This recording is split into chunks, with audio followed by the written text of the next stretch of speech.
જય દ્વારકાધીશ ખેડૂત મિત્રો. તો આજે આપણે ઘઉંની અંદર દવા છાંટીએ તો કઈ દવા છાંટીએ અને સ્પેશિયલ મિત્રો કઈ નોઝલ છે. અને ઘણા ખેડૂત મિત્રોનો પ્રશ્ન હોય કે દવા છાંટીએ તો રિઝલ્ટ મળતું નથી. તો આજે આપણે એના વિશે જ વાત કરશું કે કઈ દવા છાંટીએ કઈ નોઝલ રાખીએ તો આપણને સારું રિઝલ્ટ મળે. તો સૌ પ્રથમ મિત્રો વિડીયોને એક લાઈક કરી દેજો, અને જે મિત્રો આપણી ચેનલમાં નવા હોય ચેનલને સબસ્ક્રાઈબ કરી લેજો. તો ચાલો વિડીયોની શરૂઆત કરીએ.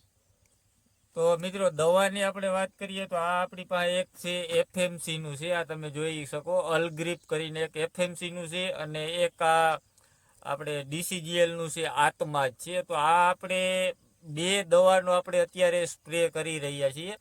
વાત કરીએ મિત્રો તો આ આપણે જે અલગ્રીપ છે જેની અંદર આપણે ટેકનિકલ જોવા જઈએ તો મેટ સલ્ફ્રોન મિથાઇલ આવે છે, જે 20% WG ફોર્મેટની અંદર આવે છે.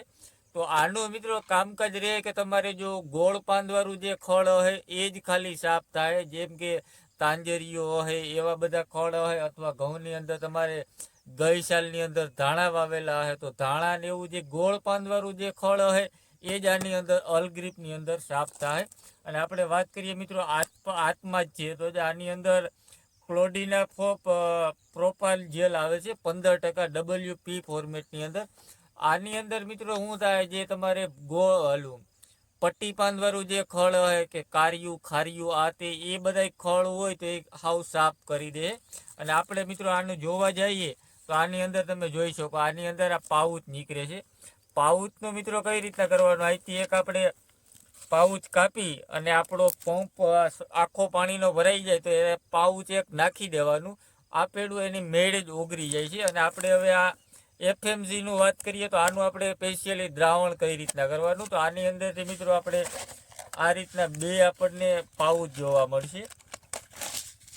એક આ રીતનું નાનું પાઉચ હોય ને એક આ તમે આ જોઈ શકો આ છે આપણે સ્ટીકર છે, એક્ટિવેટર છે. તો ડોલની અંદર પહેલાં તો આનું એક આપણે દ્રાવણ બનાવી લેવાનું. દ્રાવણ આની અંદર મમરી ફોર્મેટની અંદર હોય છે. તો આનું પહેલાં દ્રાવણ બનાવી અને પછી આ સ્ટીકરને બેને મિક્સ કરી દેવાનું અને વ્યવસ્થિત આપણે ઘાટો સ્પ્રે કરવાનો. મિત્રો સ્પ્રેની વાત કરીએ તો આપણે જનરલી વીઘાની અંદર 1.5-2 પંપ એ રીતના આપણે સ્પ્રે કરતા હોઈએ. પણ ઘણાનું કેવું છે કે રિઝલ્ટ નથી મળતું, તેનું મેઇન કારણ છે મિત્રો આપણે એને પંપ ઓછા કરીએ. ઘઉંની અંદર બની શકે તો વીઘે 3થી નીચે ક્યારેય પંપ છાંટવા જ નહીં. અને છાંટવું ક્યારે મિત્રો, તો કે ખાસ ભેજ હોય, આપણે પિયત આપી દીધું હોય અને ભેજવાળું હોય ત્યારે જો આપણે સ્પ્રે કરીએ તો એનું ખૂબ સારું એવું રિઝલ્ટ મળશે. તો હવે મિત્રો આપણે ખાસ વાત કરીએ જે આ છે નોઝલ વિશેની. ઘણા ખેડૂત મિત્રો શું કરે, મિત્રો આપણે જ્યારે નવો પંપ લીધો હોય ત્યારે આ એક ગોળ ફુવારો આવે, આને ચડાવી દઈએ, ભાંગે એટલે ત્યારે નવો લઈને ચડાવી દઈએ.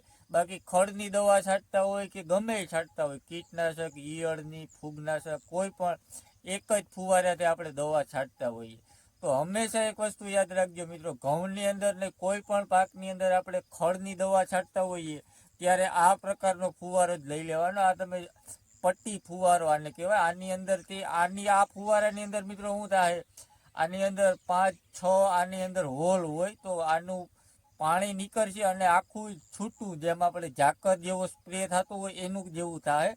અને પટ્ટી ફુવારાની અંદર શું થાય મિત્રો, અહીંથી એક ખાલી પટ્ટો જ થાય. પટ્ટો થાય એનું કારણ છે કે જ્યાં આપણું નિંદામણ હોય ત્યાં સુધી આનું દવા ને પાણીને પુગાડી દે, પટ્ટો થાય, પટ્ટાને લીધે પાણી નીચે સુધી પૂગી જાય. તો આ નોઝલ મિત્રો વાપરવાથી આપણને 15-20% સુધીનો રિઝલ્ટની અંદર ફાયદો જોવા મળે. તો બની શકે તો મિત્રો પટ્ટી નોઝલનો જ હંમેશા ઉપયોગ કરવાનો આગ્રહ રાખવો. આ રીતના આપણે સ્પ્રે કરીએ અને મેં તમને કીધું એ રીતના જો ધ્યાન રાખ્યું તો આપણને ખૂબ સારું એવું રિઝલ્ટ મળશે. તો મિત્રો જો માહિતી સારી લાગી હોય તો અન્ય ખેડૂત મિત્રો સુધી વિડીયોને શેર જરૂર કરજો, અને જે મિત્રો નવા હોય એ આપણી ચેનલને સબસ્ક્રાઈબ કરજો. મિત્રો આપણે કોઈ ઓફિસની અંદર બેસીને માહિતી દેવાવાળા નથી. તમે જોઈ શકો જાત મહેનતથી જ ખેતી કરીએ અને જે આપણી પાસે જે નોલેજ હોય એ બીજા ખેડૂતને આપવાનો પ્રયત્ન કરીએ.